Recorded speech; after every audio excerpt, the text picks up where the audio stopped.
Today we're here to talk about Ferrari, so I needed a red hat.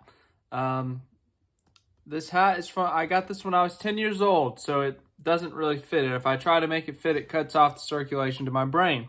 So yes, we're going to talk about Ferrari today. We are about, 9 days away from the Las Vegas Grand Prix, the first ever Las Vegas Grand Prix. Well, the first ever on the Strip. Remember the Caesar's Palace parking lot in the 80s. That was a thing. But yes, going back to Las Vegas for the first time in 40 years for Formula One. Very highly anticipated race. Whether you like it or not, I think that's a fair statement. I know there's some people don't like it. So anyways, we're not here to talk about that yet. We're here to talk about one of the cars, the looks. It's the off season for NASCAR. F1 has 2 races left. I need videos, and we're going to talk about this. Look at this thing. Isn't it beautiful? Ferrari always usually has a classic look with red. Sometimes they have a black rear wing. Sometimes it's white. But this is different. Not too absurdly different, but it's nice to see one-off liveries in F1, I will admit. Yes, we're so used to seeing every single team do the same livery for all 15 to 20 races, however many races there are in a year. This year it's 22.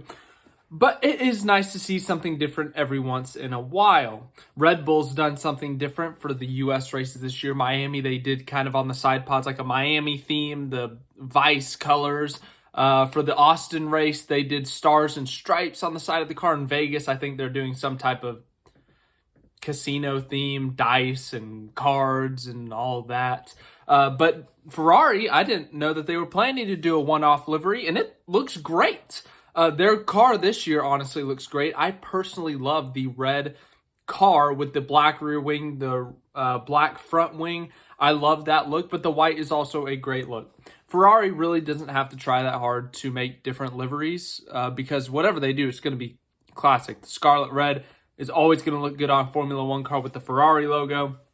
But I personally love this look, and there's a couple reasons why. First of all, just looking at the white, the way it's executed on this, it looks, I don't know how to say it, but different. The last time they ran the white rear wing, kind of the red and white, I think was 2018, I want to say.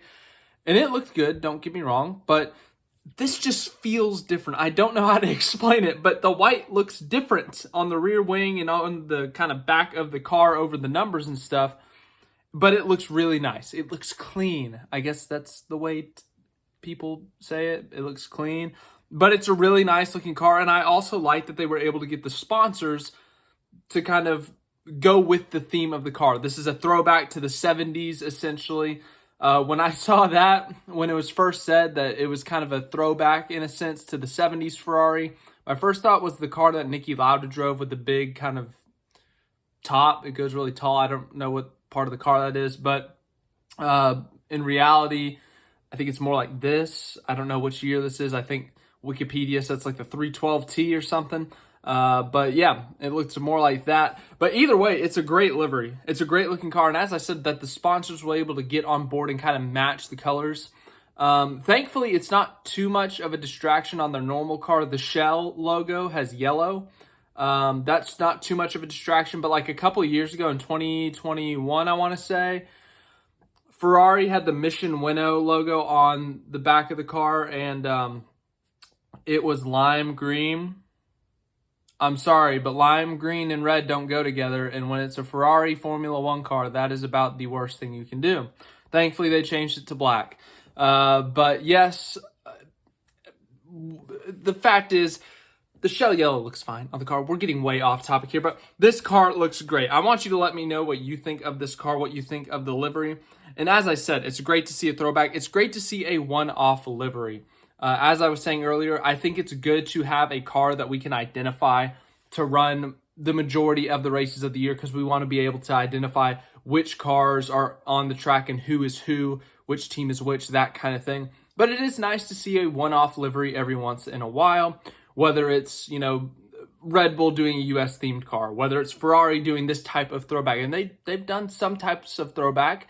in the past few years. Remember last year at Monza, I think they did something with the yellow on the rear wing, I think it was. So it's nice to see different liveries. I like the throwback. I really like this livery. I really like this look. Let me know what your thoughts are in the comment. I give this a 9 out of 10. How's it going to run in the race? Oh my goodness, I don't know. I'm doing a bunch of research on this race. I'm going to make like a full-blown preview of this thing. Like, I'm going to do more research than I've ever done for a preview. The irony is no one's ever raced this track. The temperatures are going to be extremely cold, so basically it's going to be unpredictable. But we're going to be guessing. We're going to be guessing wrong. It's going to be fun. But Las Vegas Grand Prix, a little bit under a week and a half away, and we've got one new livery in the field. As I said, Red Bull's going to have their own unique livery. I don't know if anyone else is going to do it. I know Williams, they did one for the U.S. Grand Prix. Haas did one for the U.S. Grand Prix, so I don't know if they're going to follow up in Vegas, but we'll see. I'll keep you guys updated. We're going to do livery reviews now, so that's what this is. So let me know what your thoughts are in the comments, and we will talk more about F1 at Las Vegas later next week.